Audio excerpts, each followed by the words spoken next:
was a gorgeous Friday morning, and I knew I had a busy schedule at work that day, so I got a head start and I was there by 6 a.m. I was pumped about the good week that I had had and looking forward to everything ending on a good note. But that afternoon, everything changed in the blink of an eye. Investigators say an 18-wheeler crossed into the eastbound lanes of I-44. This eerie reminder of this accident remains here along 44. This gives you a pretty good idea what happened, just how powerful the impact was. Instantly, my life came to a screeching halt and reality quickly set in. I can remember thinking to myself that at least he'll hit me and no one else.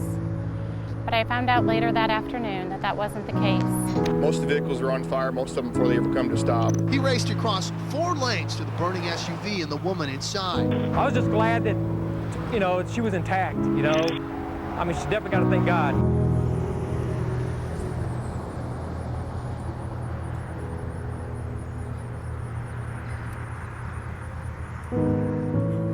I had been informed that 2 other people died that day and that I was the only survivor.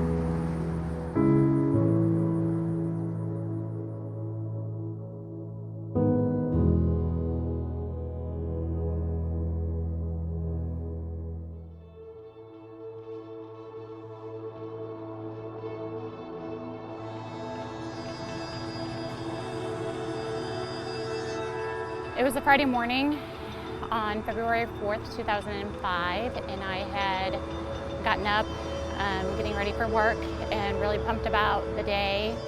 So I went down, saw a few of my school-age children that had special needs, and then I was on my way back to the nursing home to actually work with one of my last patients. So I was going northbound on Highway 44 in the left-hand lane, and all of a sudden when I looked across the other side of the highway, I saw a tractor trailer leaving that side of the highway. Before I knew it, he was in the middle of the median. The only thing I could remember is thinking to myself, no one's around me, so at least he'll hit me and I'll take the blunt of the impact. So he came across the highway onto the northbound lanes and hit me nearly head on. He sent my car spinning and my vehicle immediately caught on fire.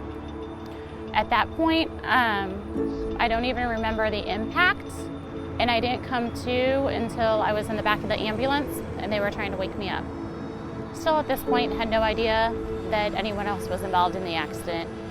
While we were waiting some of my test results, a state trooper came in and started asking me questions about the accident. He took it upon himself to tell me that 2 other individuals had died that day and that I was the only surviving victim of the accident.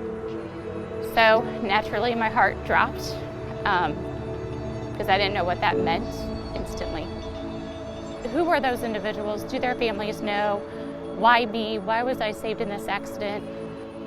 Coming home from the hospital, I lived the next 4 months with people sending me hundreds of flowers, hundreds of cards, referring to me as a survivor. Little did they know that I was slipping into what they called survivor's guilt.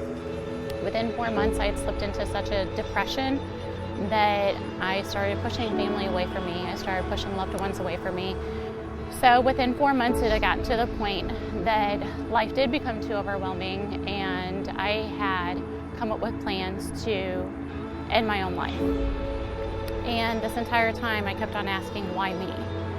Why me? Why did you save me? What was I going to have to do with my life to ever fulfill this role that he kept me here for?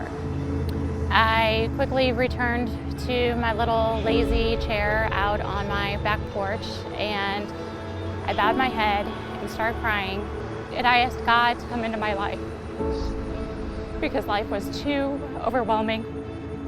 I had actually recited the words to myself, Jesus, take the wheel, because I can't do this on my own anymore.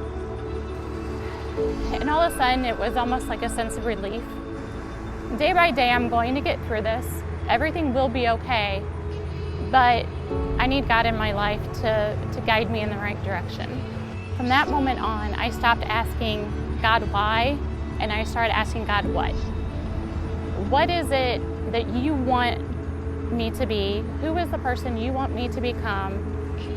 And once I was able to accept the fact that it was His plan and not my plan, then I felt myself starting to heal.